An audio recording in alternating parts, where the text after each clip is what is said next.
కడియన్సీఆర్ గారి ఆదేశాల మేరకు మండల కాంగ్రెస్ పార్టీ అధ్యక్షుడు కత్తి సంపత్ గారి ఆధ్వర్యంలో మండల కాంగ్రెస్ కమిటీ సమన్వయ కమిటీ సభ్యులంలో ఈరోజు మేము గ్రామానికి 16వ తారీఖు నాడు జరగబోయే ముఖ్యమంత్రి రేవంత్ రెడ్డి గారు 800 కోట్ల విలువ చేసే అభివృద్ధి పనులు మరియు ఇంకా అదనంగా వచ్చే నిధుల గురించి మాట్లాడేందుకు మన స్టేషన్ గన్పూర్ నియోజకవర్గ కేంద్రంలో ఎమ్మెల్యే గారి అధ్యక్షతన జరిగే కార్యక్రమం బహిరంగ సమావేశం గురించి ప్రతి గ్రామాన మీ మండలంలోని 12 గ్రామాలను మీ మండల కమిటీ సమన్వయ కమిటీ సభ్యులు మండల అధ్యక్షుల ఆధ్వర్యంలో ప్రతి గ్రామంలో తిరగడం జరిగింది. అందులో భాగంగా ఈరోజు చింతలతండ గ్రామంలో కూడా గౌరవ ముఖ్య కార్యకర్తల సమావేశాన్ని నిర్వహించడం జరిగింది.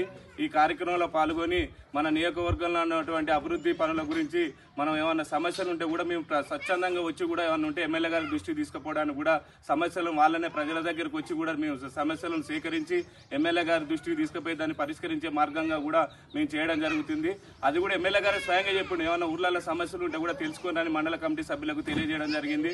ఆ విధంగా వచ్చిన సమస్యలన్నీ క్రోడీకరించి మన గౌరవ ఎమ్మెల్యే గారికి ఇవ్వడం జరుగుతుంది. ఆ సమస్యలను కూడా త్వరలో పరిష్కరిస్తారని కూడా తెలియజేసుకుంటూ మన నియోజకవర్గంలో జరిగే భారీ బహిరంగ సభకు కాంగ్రెస్ పార్టీ శ్రేణులు, మహిళలు, ముఖ్య నాయకులు, యువజన నాయకులు అందరూ కూడా భారీ ఎత్తున కదిలి వచ్చి మన బహిరంగ సభను విజయవంతం చేయాల్సిందిగా ఈ సందర్భంగా కూడా కోరుకుంటూ రానున్న రోజులలో కూడా మన నియోజకవర్గాన్ని, మన మండలాన్ని, మన గ్రామాలను కూడా అభివృద్ధి చేసుకునే పదవిలో ముందుండాలంటే భారీ బహిరంగ సభ మనకు తెలిసి ఇప్పటి వరకు తెలంగాణ రాష్ట్రం ఏర్పడ్డ కాంచెలు ఇప్పటి వరకు కూడా 10 సంవత్సరాల నుండి మన నియోజకవర్గ కేంద్రానికి ఎప్పుడు కూడా అధికార కార్యక్రమాలకు ఒక ముఖ్యమంత్రి వచ్చిన దాఖలు లేదు.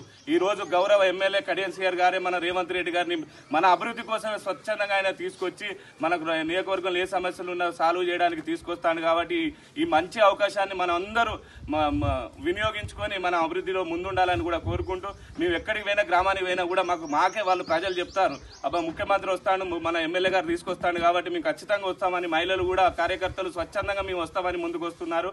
వాళ్ళకి ఈ సందర్భంగా మా కమిటీ సభ్యుల తరఫున, మండల అధ్యక్షుల తరఫున కూడా ఉదయపూర్వక కృతజ్ఞతలు కార్యకర్తలకు మరియు ప్రజలందరికీ కూడా తెలియజేసుకుంటున్నాం. అదేవిధంగా భారీ బహిరంగ సభను విజయవంతం చేయాల్సిందిగా మరోసారి కూడా మన మండల ప్రజలందరికీ 3000 మందిని తీసుకుపోయే ప్రయత్నం చేస్తున్నాం. దాన్ని మించే వచ్చేటట్టు ఉన్నారు. మేము పోయిన కాడ చూసిన ఆదరణ చూస్తే దానికి మించి కూడా వచ్చే అవకాశం ఉన్నది. దానికి కావాల్సినటువంటి రవాణా సౌకర్యాన్ని కూడా మేము ఏర్పాటు చేస్తామని కూడా ఎక్కడ కూడా ఇబ్బంది కలగకుండా మేము చూసుకుంటామని తెలియజేసుకుంటూ ఈ మంచి అవకాశాన్ని ఈ అభివృద్ధిలో పాల్గొనాలని ప్రజలందరినీ, మహిళలందరినీ అందరినీ హృదయపూర్వకంగా మేము వేడుకుంటున్నాం. ఈ అవకాశం ఇచ్చిన మండల సమన్వయ కమిటీ సభ్యులకు, కార్యకర్తలకు నా హృదయపూర్వక నమస్కారం.